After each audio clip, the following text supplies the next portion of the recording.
Donald Trump's dark warning that dead will rise to rig the election.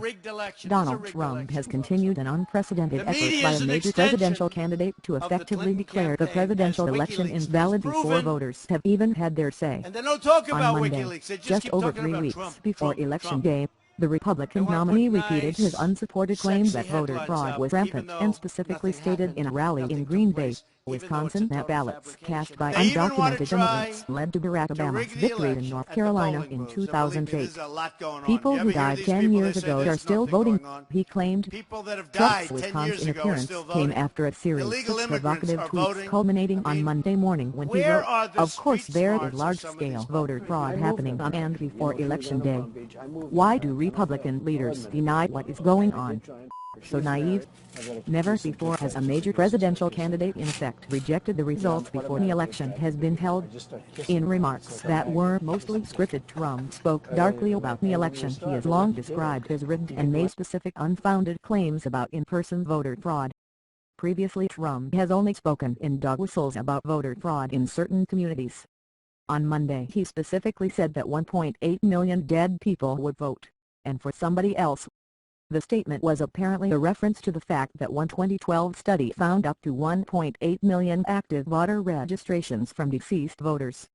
In reality, the study found no evidence of fraud or that any illegitimate ballots were cast. It simply meant state voter databases were out of date. Trump also insisted without evidence, "We have voters all over the country where they're not even citizens of the country and they're voting." The Republican nominee's unsupported allegations came as he continued to attack the press for reporting on a series of accusations against him of sexual assault and misconduct. Since a tape was released of Trump bragging about grabbing women by the pussy, 9 women have come forward with accusations that he groped them without consent. Trump has insisted that the allegations are false stuff, suggested the women were motivated by financial gain and that some of them were not attractive enough for him to grope anyway. On Friday he portrayed the New York Times reporting on the subject as part of a Mexican conspiracy to defeat him. On Monday Trump described the press at the Wisconsin rally as the enemies back there and repeatedly accused the media of poisoning the minds of voters. "The media is an extension of the Clinton campaign."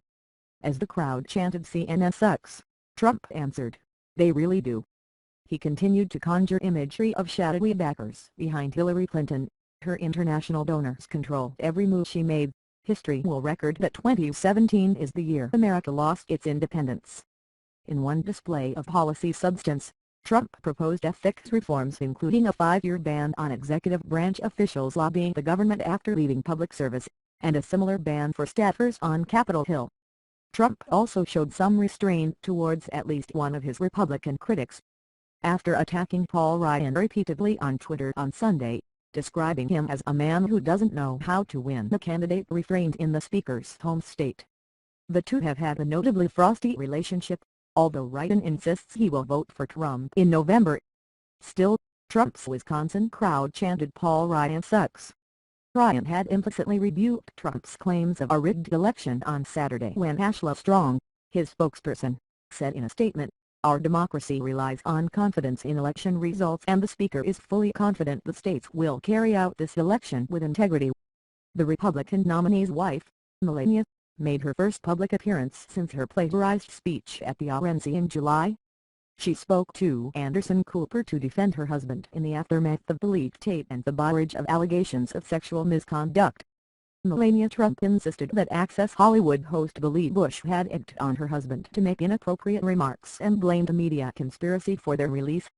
"It was the media, it was NBC, it was Access Hollywood, it was a left-leaning media," she told CNN. With the third presidential debate looming, Hillary Clinton didn't hold any rallies but Bill and Chelsea Clinton did appear at a celebrity-studded concert to raise campaign funds in Midtown Manhattan on Monday night.